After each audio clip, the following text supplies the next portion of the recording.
Hey everybody, welcome back to another episode of Making History. My name is Brian. And I'm Katie. And we're the Hesses.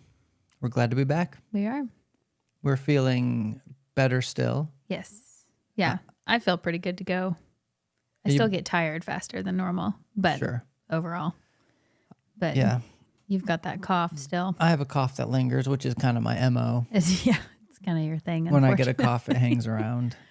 Just really likes to chill in your lungs for a bit. Yeah. I've had coughs for like 3 months. Yeah. Like way longer than coughs need to be around. Yeah. It's not normal. No. And so usually I have to get some kind of medication involved. Mm-hmm. Which is a bummer. That is a bummer. We're not really like medication people. No. We stress a lot of our friends out. Yeah. By how little we take medicine. Like, just take something. Yeah. Like, we no. don't really go to the doctor unless it's an emergency. Right. Yeah. I think I get kind of stubborn about it too. Yeah. With medication, especially, or like pain relievers and stuff. I'm like, no, I'm fine. Yep. I'll push through it. Yep. So yeah, I'm feeling mostly better now. Yeah. Just coughing. Mm-hmm. My voice isn't fully back yet. But. Right. But you're not like as exhausted as you were. No. You're so tired. My energy levels feels about normal. Mm-hmm. Made it back to the gym today. Back to the gym. Did it. Woo. They almost didn't let me in. Right. That's right. You canceled in 2017. I scanned in and I walk over to the locker and I'm putting my jacket in there and somebody who walks up and he's like, hey, so when you scanned in, it showed up on our system that you canceled your membership in 2017. And I was like, okay. I was like, I don't know. Like, I've not even been here since 2017. No. And so I was like, I'm happy to walk back up with you and we can figure this out. And so I scanned it again. He was like, no, it's good to go. It's so weird. Problem on our side. I wonder what in the world, who they thought you were. Yeah. Like, definitely wasn't you. I don't know. Oh. You were going to say something. Oh, yes. We have done well with continuing to wake up in the mornings. Yeah. And read. Yeah. I think, and considering that I still wasn't just where my energy level was. Yeah. I think we've done pretty well. Mm-hmm. I have surprisingly gotten up way more than you have. You have. So I take pride in that because usually it's the opposite. Mm-hmm. Usually I'm like, I'm getting up with the baby. I'm going to sleep. Yeah. So. But he's been doing great at night. He has. He has been a champ, in which I am so thankful for. Yep. Oof. I love when the baby starts sleeping through the night. Yeah. I don't mind getting up, honestly. Like, especially with him, I think in the mindset that this could potentially be our last baby. Yeah. I've had I don't know, more moments of remember to cherish these times and really soak in the moments, even the non-glamorous waking up in the middle of the night, stumbling around moments. So I think it's been, I have found more sweetness in the waking up in the middle of the night, but I've also found a lot of sweetness in sleeping through the night. Definitely. So thank you, Oliver. Yeah, I love that. That's great. Yep. So what else happened this week? We got a membership to the aquarium. We did. Yep. That was Christmas from your parents. Yep. And we've had an aquarium pass before, but it's probably been 2 years. Yeah. At least. I think so. Right, because Izzy didn't really remember she didn't it. Have I think she was still a baby, so it might have been 3 years. Maybe actually. 3 years. And Nora remembered it, but not really. She remembered that we had gone. Right. Yeah. She remembered the room that she used to be scared of. Yes. The big Shark Tank room. Yes, the Shark Tank room. Did not enjoy the sharks. Yeah. She wouldn't even go in. Right. To that room. We had it. Which is a bummer. Why are we even coming here? Yeah, because I'm at the aquarium. I want to see some sharks. Yeah, exactly. And that's the coolest room because it's huge. Yeah. And there's so much in the big tank. Yeah. And speaking of the big tank, go ahead and share our fun little excursion. Yeah. So we were walking into the big tank room and, the girls were super excited, especially Izzy. She just gets so like animated about things. And so we were getting excited with her. And we were also like some of the only people there. That's true. Not very it was crowded like during this time. Friday, middle of the day. Yeah. So there were not a lot of people there. Right. So at that time, we were the only people walking through. And a guy who worked there stops us and was like, hey, you guys enjoying your visit so far? And we're like, yeah, this is awesome. You know, we love it. It's been a long time. And he was like, well, I'm about to go back to like, I don't even know exactly what he said, but he was like, do you want to get like a little behind the scenes look? And we were like, yes, absolutely. And so he takes us up the elevator back to like staff only area. And we got to look in like the top of the gigantic tank where they like feed the fish. And he showed us where they have like this like algae growing system of, I don't know. I don't know why I started talking about that because I don't know how to explain it, but it was cool getting to see cool like how stuff. it works. Yeah. Lots of cool marine life things. Marine biology stuff. Yeah. And it was like perfect timing because we ended up getting to see the giant sea turtle. He came up like right at the top of the water. And it was just floating right next to where we were standing. We were like, wow, this is so cool. Stewie, I think was his the turtle. name. Yeah. Massive. So big. And I asked how old he was because now I'm always curious. Yeah. After Finding Nemo. Like what age the sea turtles are. And he said probably between like 50 and 75. So yeah. Still young. For all you Finding Nemo fans out there. For all you big fans out there. And so this tank, he said it's over 600,000 gallons. I think he said like 630,000 something gallons. Crazy. Yeah. And so it's huge. And it was really cool. Yeah. Getting to see the behind the scenes of where the divers go in, where they feed them. Yeah. They and they had us like how all a that separate goes. little pool to acclimate like the new arrivals or whatever, so they don't dump them straight in with all the other fish. Yeah. Which makes sense that you wouldn't want to do that because, I mean, who knows what would happen? I don't know. Yeah.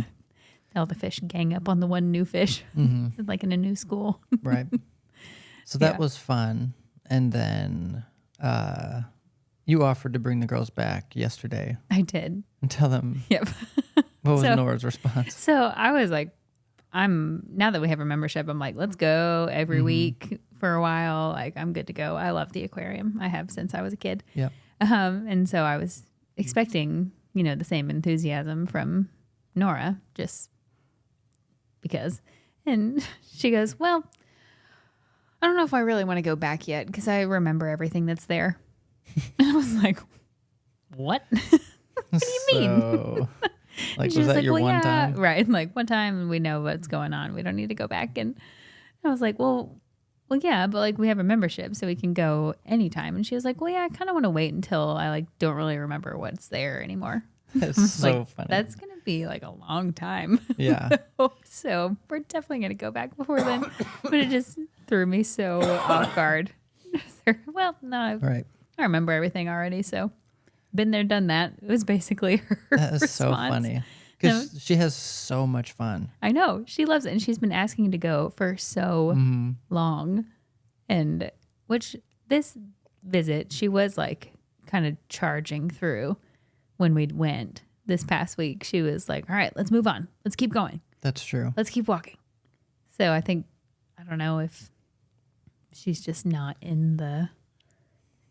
as into it as she used to be, or if it was just I hate the that one for time. because we've got a season pass. We're going to get our money's We're worth. going to be going. Yep. Yep. Izzy's excitement will be enough for the both of them. Yeah. And I need to share the funny thing I said tonight as we were leaving church. So we had what we called Holy Spirit night at our church because we are in, and I am not going to take the time to explain this now. I'll try to remember to put a link in the episode description for those who are interested. But we have something called company emphases at our church. 6 weeks at a time, we'll like let everything we do as a church be centered around one topic. Yeah. And there are 8 topics total that we basically just put all our time and energy and focus on. Anyways, right now we are in an emphasis on presence. Yep. And so everything is about the Holy Spirit, presence of God. And so we had a night tonight at church called a Holy Spirit night. Come on out. We'll have some worship. We're going to pray, and we're just going to see where the night goes. Yeah. We just want to Just let him move. we just want to go encounter the Lord together. Yeah. And so we did that. It was great. And as we're leaving, I've got stuff in this arm and I've got stuff in both arms. And Yeah. I'm just like, we're You're walking ready to out. get out the door. I'm ready to get out Yeah. the door. It's already late. I know we need to film this podcast tonight. Right. We got to get the kids in bed. So I'm thinking I don't want to be up super late. Yeah. So I'm kind of just in that, like, I'm in that mode of like, get everyone out the door. Yep. You know, it's time to go. Some of our other friends were there, and they also have 2 young girls. And they were just kind of running around, having fun, screaming, you Yeah. know, just having a good time. No problem. And so they had run into the kitchen, which is near the door that we were leaving, the back of the building. And I see you, and you've got Ollie, and I see Nora. And I'm like, oh my gosh. I'm like, classic Izzy. She disappeared. Yeah. And I'm like, she probably saw the girls running around having fun. And so she's probably gone after them. I'm thinking maybe she went to the kitchen. And so I yell into the building. Yeah. I yell, Izzy, where are you? We need to go. And I'm holding her. You literally have her.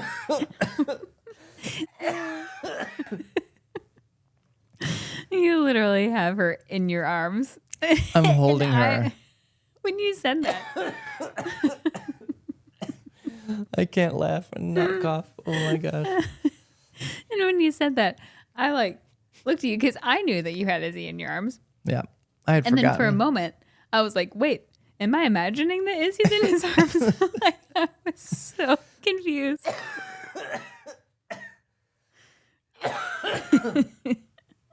Oh my gosh. Oh, it was so funny.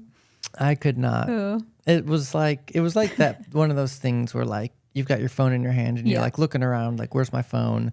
It was like that, but like 1,000 times worse. Right, because it's Because I'm holding a big, heavy kid Not in like, my arm. Right. It's not like she's like in a carrier or like Nope. a baby that she's light and could be mistaken for like a backpack. Yeah. Like she's Like she's basically she's 4. big. And I'm yelling for her, Izzy, assuming come that on, she's we gotta like go. run off to go have fun as Right. we're trying to get out the door. And her face too was just like, what's going on? Okay, Dad's Why? losing it. Why is Dad yelling at me? So that was Oh, funny. that was so funny. Well, hey, it's better that than like leaving her at church. Yes. Better that I forget she's in my arm Yep. than forget that she was there She's at all. with us. Yeah. Oh, man. Okay. Let's get into our topic. All right. I want to talk about something that we have talked about a little bit.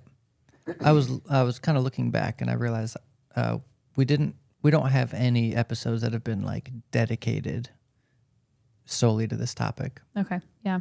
And so I think we could probably spend 2, maybe 3 episodes talking about a few different facets of this. Because I think that we've come to find that this is like one of the most important things that we've learned about that have helped us develop like a healthy life. A healthy life, healthy relationships. Absolutely. And as we get into this, we're going to share what we think is probably one of the best questions that you can ask your kids. Mm-hmm. It's a question that your kids may need to be asked every single day. Multiple times. Multiple a day. times. And it's one that we keep in our tool belt, and I use it all the time. Mm-hmm. And it helps them to develop what we're going to be talking about, which is responsibility. Yep. I'm not going to give the question yet. We'll get there. Yeah. Well, You have to keep listening. you have to keep listening if you want to get it. I feel like we're really good at doing that. Of like, oh, we'll talk about that next week. Or Yeah. I'm not going to say that right now. I'm not going to say it right now. Please keep listening. Hook, line, and sinker, right? Okay, so responsibility is there's I think a couple different ways to think about responsibility. There is the classic way of thinking about responsibility, and I actually want to talk about this second, but I'll mention it now because I think this is how most people think about responsibility. People tend to think of responsibility in terms of taking ownership of the things that you ought to be responsible for. Sure. So taking your job seriously, and you're a responsible person if you show up where you need to go and you're dependable. Yeah. There's that, and that's true. But there is my favorite way of thinking about responsibility, which is that responsibility means having the ability to respond. And that is not something that everybody has. No. And it's something that we are going to work really hard to make sure that our kids have. Yes. Because if you don't have that, you have irresponsibility, which we'll talk about this next week, comes in the form of victim mindset. Which is And not fun. the victim mindset is rampant in our culture. Oh, yeah. Oh, it's everywhere. Yeah, it's really bad. And not just in the world, in the church. Oh, for too. sure. Like, Yeah. so much everywhere that, I don't want to say too much because I'm sure we'll talk about more next week, examples and stuff. But it's something we need to talk about, and it's something that I think we need to confront. So I want to just consider the possibility that we may have some listeners that have developed a bit of a victim mentality. And we are going to do everything we can, if that's you, not to shame you, but to give you the tools to get the heck out of there. right. Because it will ruin your life. Yeah. And I mean, how, just to like take the, if somebody is listening and thinking like, oh no, this is me, like to take the scary away from that. Like, how do you think that we know how to get out of it?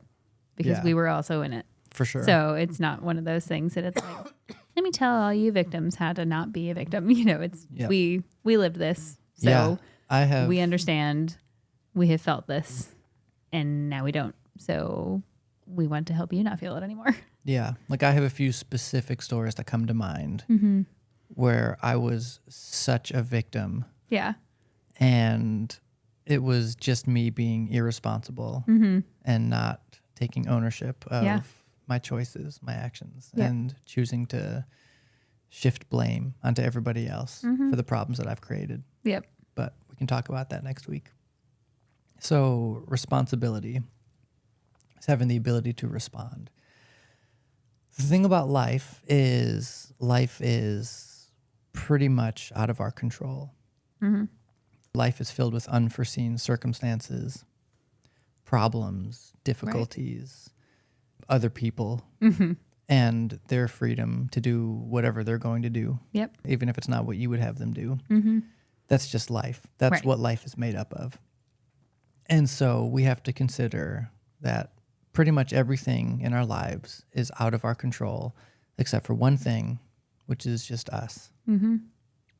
We have the ability to control ourselves, and that's it. Yes. Maybe can try your best. Maybe we should say we have the potential to control ourselves, because not even everybody has the ability to do that. We should have the ability to control ourselves. There's no potential to control all the external aspects of our lives. Right. We have the potential to control ourselves. But I love how Danny Silk says, he says, even on our best day, like just managing ourselves is enough. Yeah. And so there's no need to try to manage other people. Right. Yes. So just managing ourselves and controlling ourselves is more than enough of a task for us to figure out how to do. Yeah. Which I think that's probably everybody's least favorite thing to attempt, or person to attempt to control. Sure. A lot of times, because I mean, how often do you see people trying to control everybody else around them while taking no initiative in actually controlling themselves? And It's all the time. another thing to look forward to for next week. Yep. But there are perceived benefits that come with the victim mentality. Mm-hmm. Perceived benefits. I put that in quotes. Yeah. They're not actual benefits in that they won't benefit your life the way you hope they will, but Sure. there are aspects of developing a victim mentality that is tempting to people. And Yeah. I think it's part of what lures people into that mindset. Mm-hmm. So I guess you'll just have to come back next week Yep. if you want to hear about that. Yep. So many things. We're actually going to talk about something today, but all these things we're leading up to talking about. Well, it's hard next week. because they're so intertwined. Right. Because it's just the opposite of what we're talking about today. Yeah. So we've talked about how life is out of our control. Mm-hmm. We have the potential to control ourselves. Should we take the opportunity to learn how to actually do that and what that means? Yeah.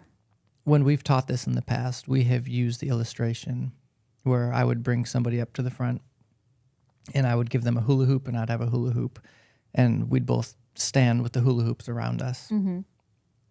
And I would say, okay, everything that falls within your hula hoop is your job to manage. Mm-hmm. So what's in your hula hoop is your actions, your choices, your emotions, your time, your money. Mm-hmm. If it's in your hula hoop, I'm not interested in managing that for you. Yeah. Again, because I have all of that within my own hula hoop. Right. And that's more than enough for me to handle. Mm-hmm. So it's my job to take responsibility for and manage my emotions, the choices I make, the consequences that come, my time, my resources, my energy, everything.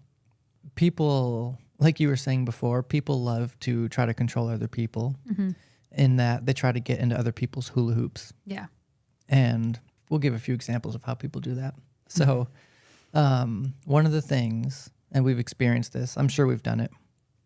We try not to do this, especially now that we're aware of how this works. Mm-hmm.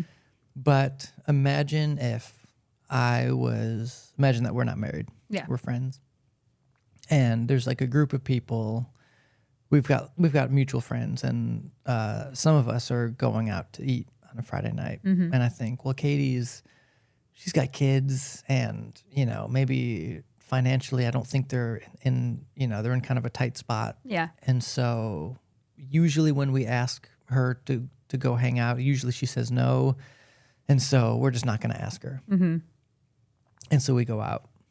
And what happens in that scenario is I've reached into your hula hoop and what I've communicated passively to you is, hey, I don't trust you to make good choices with your own resources, with your money, your time, with your kids. Yep. I don't trust you to do that. So I'm going to do that for you by not even presenting you an option, Right. the option to go out with us. Yep.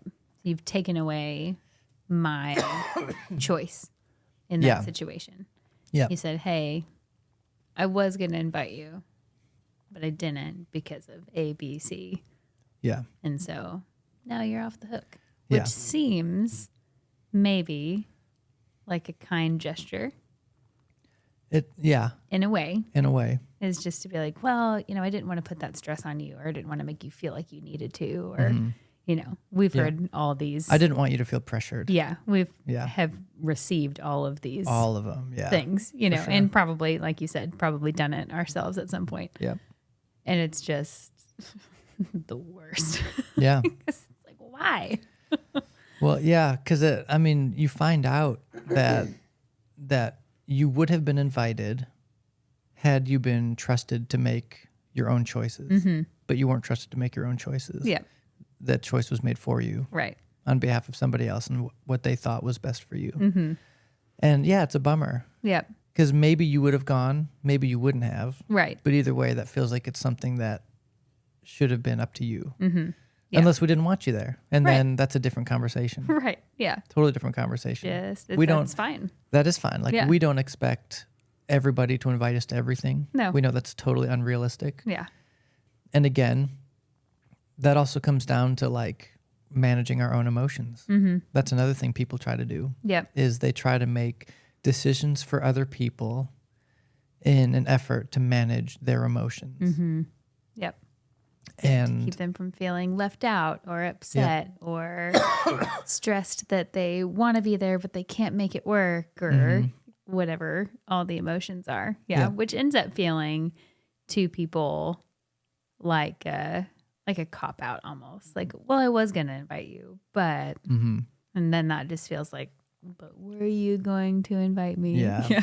Like, I would so much rather you never tell me that you were going to invite me. Like, why are we even talking about this? Either invite me or don't ever bring it up. Yep. That's how I feel about that. That's historically how we've kind of taught people, at least in like a classroom setting, like what this looks like practically. Yeah. But going back to responsibility being the ability to respond. As I mentioned, life is filled with people and unforeseen circumstances. Yeah. Because we don't get to control what other people do, for the rest of our lives, we are going to have opportunities to figure out how we're going to handle things that are difficult. When people do things that we don't like, that we wouldn't have had them do. People do things that are hurtful. People do things that are selfish. Yeah. And if I'm a responsible person and you do something that offends me, that hurts me, I will have the ability to respond. Yeah. Because I understand that I am responsible for managing my emotions. I'm responsible for managing how I treat you, for how I speak to you. Yep. I'm responsible for all those things. And if I take that responsibility seriously, I will be able to formulate my response in accordance, not with what you've done, but with my vision for who I want to be and how I want to act. Yeah, absolutely. So people that take responsibility seriously are able to meet unkindness with kindness. Because if I have a vision for myself that I am a kind and patient and understanding person, I will be able to formulate responses even to things that are hurtful or offensive. Yeah. I will be able to formulate a response in alignment with who I want to be as a person. Right. You're not allowing your circumstances to dictate what comes out of your mouth. Right. You have already made the decision, I'm going to respond this way. No matter what this person says to me, no matter how my day is going, this is who I'm going to be, no matter what. Right. Yep. This is who I want to be. And I'm going to work very hard to control my actions and my choices and my behavior and my emotions, my time, my energy, everything. I'm going to try to control everything the best I can in an effort to help this vision become a reality. On the other hand, if you don't have responsibility, you don't have the ability to respond. And if you don't have the ability to respond to people and to problems and to circumstances, all you're left with is the ability to react. Yep. And a reaction, unlike a response, a reaction does not require thoughtfulness. It doesn't require intentionality. It doesn't require that you have a vision for any aspect of your life. A reaction is simply you've done something and my whatever emotion I'm feeling is going to be the thing that drives whatever it is that I do. Yeah. And whatever like first pops into my mind, the first thought that I have is going to be, that's going to be what comes out of my mouth. Right. I'm not going to have the thought process of, is this going to be a good thing that I say? Is this going to be helpful in this situation? It doesn't matter if you're just reacting. It just comes out of your mouth without even a thought before. Yeah. And I was thinking about this earlier, that responsible people, they have emotions, but they are not controlled by their emotions. They have emotions, but they take it seriously. The reality that it's my job to manage my emotions. So I have emotions. If you do something really hurtful or offensive, I may feel angry. Yeah. Because feeling angry isn't a problem. No. Yeah. The problem is when I don't know how to keep my anger in check and I let my anger determine how I'm going to treat you. Yes. Whereas irresponsible people, they don't take that seriously. They don't weigh how they feel versus how how they're going to respond. Sure. Yeah. It's just, I'm angry. I'm gonna let you experience the full wrath of my anger. Yeah. And I'm going to let you know that you made me feel this way. And that is one of the hallmark qualities of irresponsible people. Yeah. They think that it is everybody else's job to manage their emotions. Yeah. Because they're not doing that for themselves. So I don't know how to keep my anger in check. I don't know how to respond to an unkind person with kindness. Right. So it's your job to make me kind by being and doing exactly what I want you to be and do. Yeah. And when you don't do exactly what I want you to do and it makes me angry and I lash out and I have this horrible reaction, it's your fault. Yep.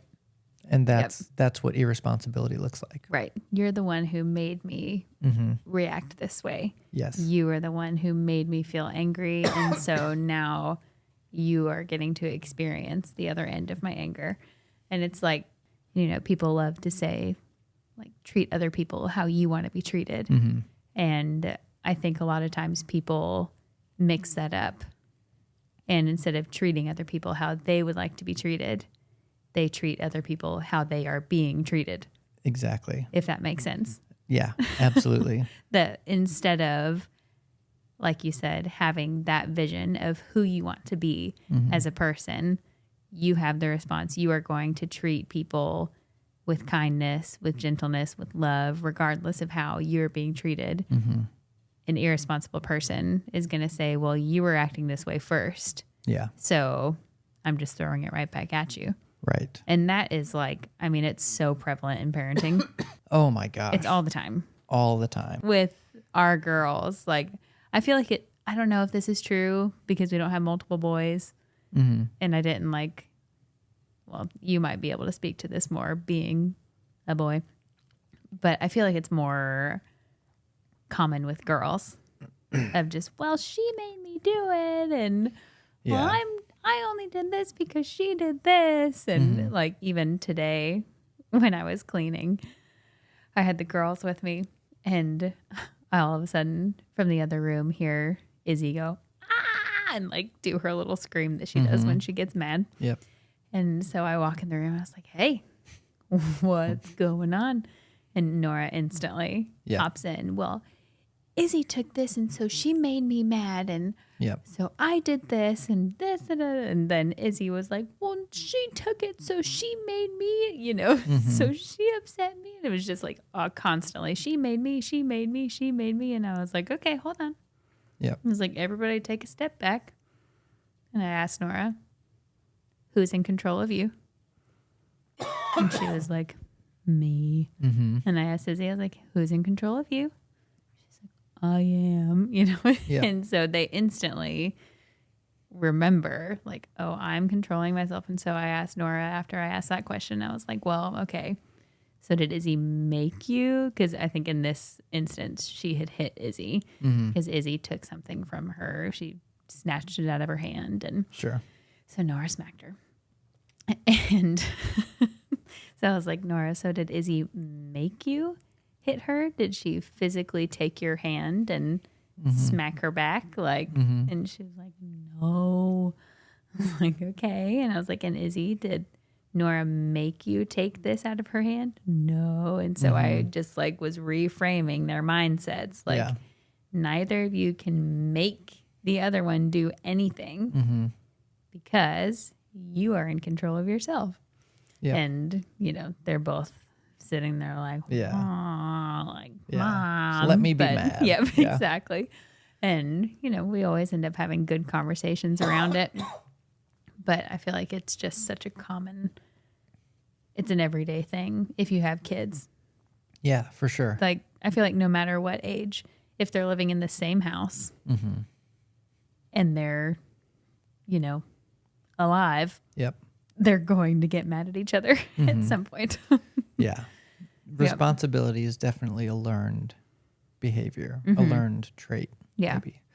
And so let's talk about, and actually what you just mentioned, maybe we should talk about how there are multiple questions. Yes. So what you just mentioned has been one of the most helpful things Mm-hmm. that we've done with them is we've asked the question, okay, who's in charge of you? Yep. We're in charge of them. Mm-hmm. And so they know the answer to that question is, if I'm asking that, Nora will say, you and mom are in charge. Yeah. And I say, yes, we're in charge, but who's in control of you? Mm-hmm.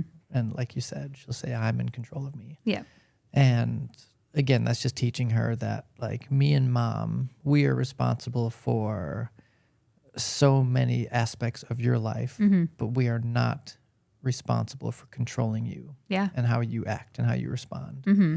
And that's been just so helpful, Yeah. helping them make that connection, like you said, Mm-hmm. between like their actions and their the consequences that come. And Yep. that's been really helpful. Absolutely. The other question that we love, It's one of my favorites. and it's not just for parenting. This is a question that you can ask anybody in your life Mm-hmm. who is experiencing maybe a time of irresponsibility, Mm-hmm. victim mindset maybe. Yeah. What do you want to do about that? Mm-hmm. Or what are you going to do about that? Yes. So we'll give a few examples. And actually, first I'll say that we'll go back to the hula hoop illustration. Mm-hmm. The other thing that I didn't mention and there's all kinds of stuff in our hula hoops. One of the things I did not mention is that our problems are in our hula hoops. In that if I have a problem and I am the owner of that problem, it's my responsibility to find a solution. Yeah. Part of that solution can look like asking you for help. Mm-hmm. But if I have a problem, that problem is not yours to solve. Yeah. It's mine to solve. Mm-hmm. So every problem has an owner, and the owner needs to figure out what to do about that. Yeah. That's really good. So with our kids, it's helping them understand that not every inconvenience, not every problem that they face Yeah. is mine to figure out for them. Uh-huh. Because again, we want to raise responsible people. Yeah. We want them to take full responsibility for themselves and everything in their hula hoops. Yep. And so sometimes Nora will come to me, usually with a whiny tone, Mm-hmm. and say something like, Dad, I'm thirsty. Yeah. And I'll say, oh, okay, what do you want to do about that? Mm-hmm. And that's just my way of letting her know, you're thirsty. That's your problem. Yep. Come up with a solution. Mm-hmm. Now, just because I'm not the owner of the problem does not mean that I am unwilling to be part of the solution. Yeah, absolutely. It just means that you've got the problem, so you are going to be involved in finding a solution. Right. We're not like, okay, what are you going to do about it? Figure it out. Bye. Yeah. It's not like we are completely eliminating ourselves No. as parents from We're aiding not. in finding the solution. Of course, we're going to help. Like, especially with younger kids. Like Nora's 7, she can get her own water. Yep. She's perfectly capable Yeah. of doing that. Izzy is like on the cusp of being able, like, if her water bottle's full, sure, she can get it. But like with young kids, we were like faster to like give the solution because they just aren't capable Yep. of actually finding the solution themselves. But as your kids get a little bit older and are more and more capable, that's when I think this becomes just like the most beautiful. You can ask the question and then stand there silently while they think about what they want to do about it. Yep. So, yeah, like you said, with younger kids, and this is just like a very practical thing. Let's say Izzy, she's not quite 4. Like you said, if her water bottle's empty, she can't actually physically unscrew it. Right. But she's still, half the time she doesn't know where her water bottle is, or so she'll come and say, I'm thirsty. And so I might say, oh, okay, what do you want to do about that? Yep. And again, that's just my way of saying, like, you need to be involved in this process. Right. And so at that point, I might throw out a couple options for her. So I might say, okay, well, what do you want to do about that? Do you want to get your water bottle, or do you want to get a cup from, the cabinet, or, and just start practically just throwing out a few things and let her pick whichever solution sounds like the best for her. And so, and honestly, sometimes I might say, okay, well, how about you go look for your water bottle? Do you want to go look for your water bottle or, And so again, it's letting our kids know you are the owner of this problem. So I'm here to help you, but I'm not going to solve all of your problems for you, because we can't afford to raise kids who don't believe that they have any problems. Right.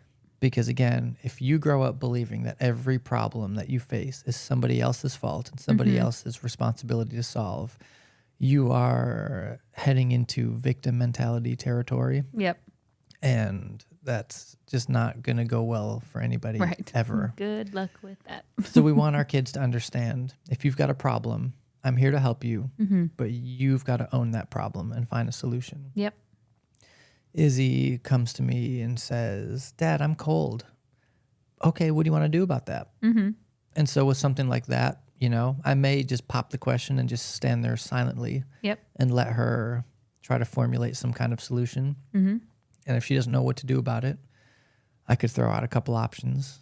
Okay, well, you can go curl up under the blanket on the couch, or you can find a sweatshirt to put on, or if you need help doing any of those things, let me know and I'd be glad to help you. But I want you to let me know which solution sounds like the best one for your problem of being cold right now. Yeah. And it's such a great tool for empowering our kids too, of just showing them like, hey, like you said, I'm here. I'm happy to help you if you need help. But also I want you to realize that you are capable of solving some of your own problems all on your own. Yeah. Without even needing me at all. And like, it's not just trying to get out of helping them at all. It's trying to show them you can do this. Yes. Like, you are able, you are big enough to do this. And that is like the best feeling to a kid. Yeah. Like the joy that Izzy gets from like, she's starting to want to help us make like breakfast in the mornings. Yep. And she loves making eggs. That's her specialty. Loves it. Yep. And so like the joy that she gets from scrambling the eggs and mixing it up for the 2 seconds that she does, like she loves it. And so like you can see that whenever you give your kids these opportunities to solve their own problems, this like actual light bulb goes off in their head like, oh, I have an idea. I can do this. I can solve problems. I'm old enough to do this now. And it's a great feeling for them. And it's a great feeling for you as a parent too, because one, you're able to do a little bit less for your kids. Yep. And two, you see the growth in your children of like just realizing that they are responsible humans who can problem solve. Yeah.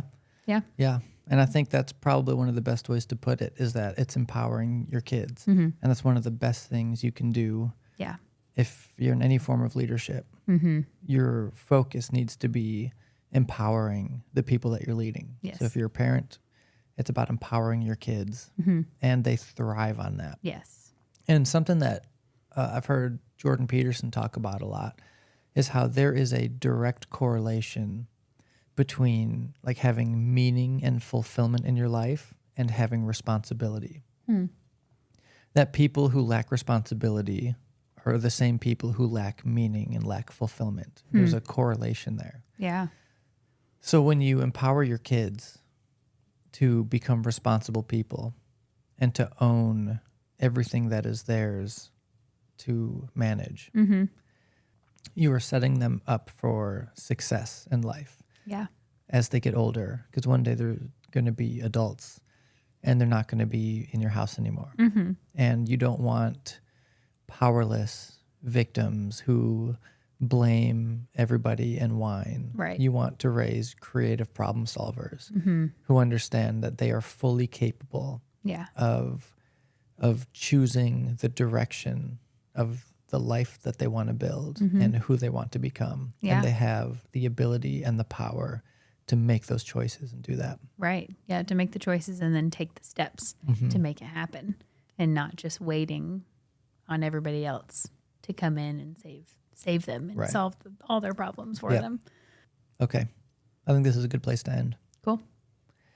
So next week we'll talk about the flip side of this, which we did all throughout this episode anyways, but we will Little sprinkles in focus there. in and give some more definition, and we'll really outline not just what victim mentality is, but we'll talk about how to overcome that.